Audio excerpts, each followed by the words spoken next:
covered up by Mr. Abhishek Singh.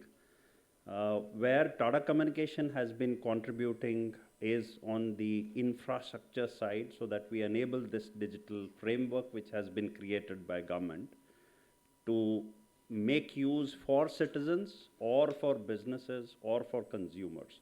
I think that is an area that we've been working on, and we've been fortunate enough to kind of work with some of the panel members here on some of the critical projects that has been there. As Samir was talking about, as BSNL, we were the gatekeepers for Internet for India. But when Tata Communication took over, I think one of the areas that we said we would focus on is to make this infrastructure global in nature.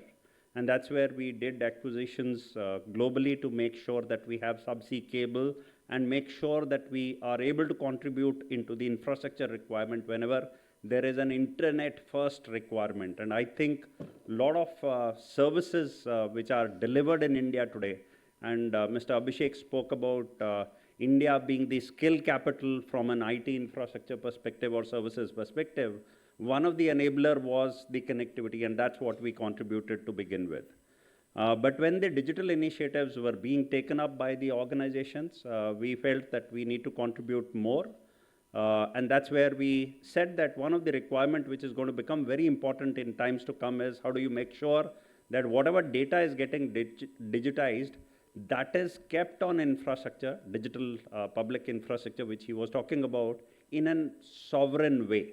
And when you talk about sovereignty, it's not only about data center residency within the country, but also making sure that it is governed by the law of the land also. So that's something which we felt is something which is very important, and that is what we will enable. And some of the projects which he spoke about on the Digital India Initiative side, be it on the PMJ side or ABHA, a project from Ministry of Health, etc., they wanted to make sure that this is something which is deployed on a cloud environment which is sovereign in nature and is hosting information only for Government of India customers. That's where we had created a Government of India, a METI empaneled government community cloud, which was 100% as per the framework which was there.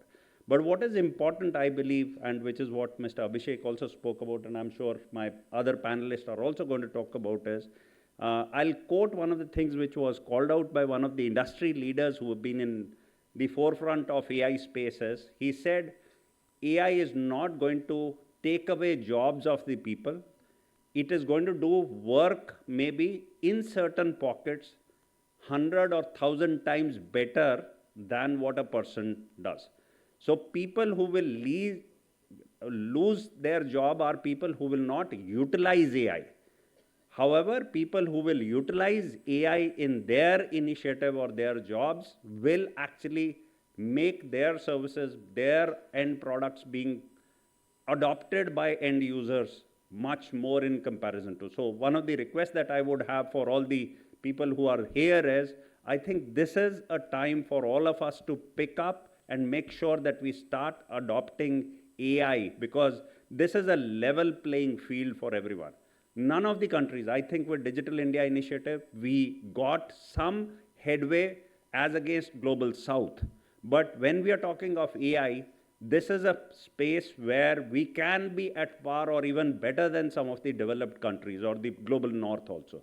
So one of the requests that I would have for all of you is, look at in each of area that you're working in, how you can contribute or take AI into that and contribute into the area that you are working on. And that is where we are working with the Ministry of Electronics and IT to see that we provide the right compute infrastructure, make sure that the data which is to be deployed on that compute infrastructure is managed well. And that is something which we would enable as a service provider, and that's something which we would want to work with you. So I'm not going to get into too much of details, but I feel this is a time for us to leapfrog and be in forefront of technology adoption and use it for our country's growth and become a developed country by whatever time frame that government is talking about, and make sure that we are contributing as part of that. Thank you very much, Samir.